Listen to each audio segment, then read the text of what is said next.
Ako na magluluto. I'll be the one to prepare lunch. I'll do it.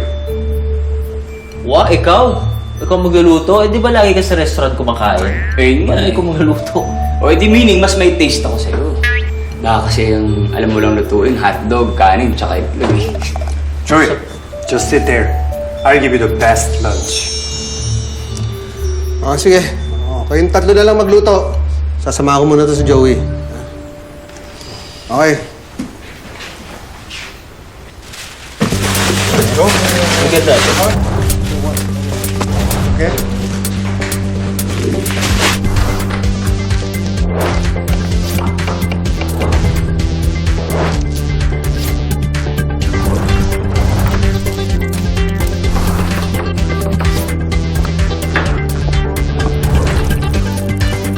Okay.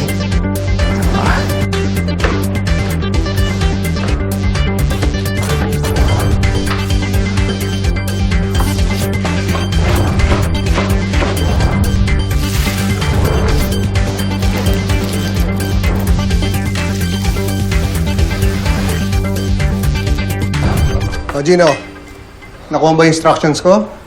O gusto mo Englishin ko? No problem. Thanks for teaching me, Major Delgado. Sige, kung may kailangan kayo, magsabi lang kayo, ha? I know what you're doing.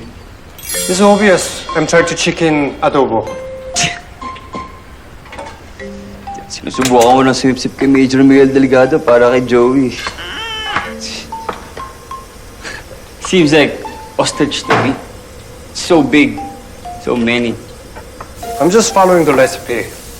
And you know, Joey's gonna love this because it will taste like her father's dish. What are you cooking anyway? What? Secret.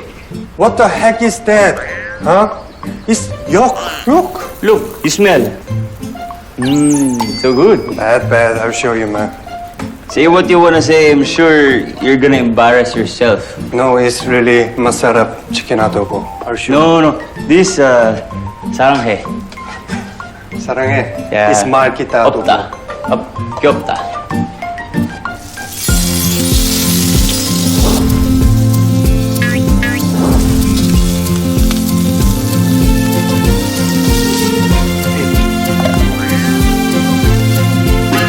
Bata pala, ha? Malaki na yon. Kaya niya sarili niya. Hindi katulad mo, bata ka pa. Kung natikman itong luto ko, baka sabihin nyo na pwede na akong mag-asawa.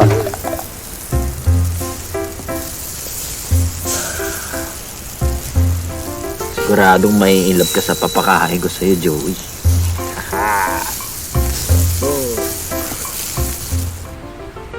Han, pagkatapos ko i-finalize ang venue para sa fundraising event ng foundation, I'll just go visit Mom, okay? Tuloy pa rin ang Sige, investigasyon baka sumunod din ako. ng paggawaan ng droga na kamakailan lamang ay pinasok ng kapulisan. Ayon sa kanila, posibleng may kinalaman ng babaeng wanted na si Lisa De Leon. Kung may nakakita or nakakaalam sa kinaroroonan ni Lisa De Leon, ay itawag lamang sa numerong makikita sa inyong screens. Nasa custody namin ngayon ang isa sa posibleng membro ng sindikato at umaasa kami na tutulungan niya kami para matukoy at malaman ang operasyon nila. We are hopeful na magiging successful kami para mahuli na ang mga kriminal na ito.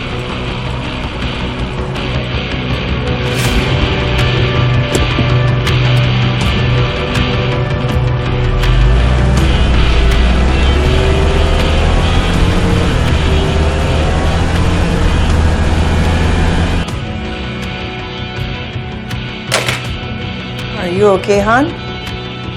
Parang affected ka sa news.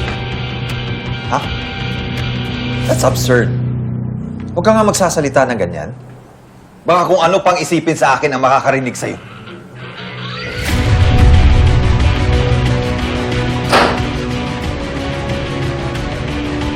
Why you say like that? Ang bilis uminit ng ulo.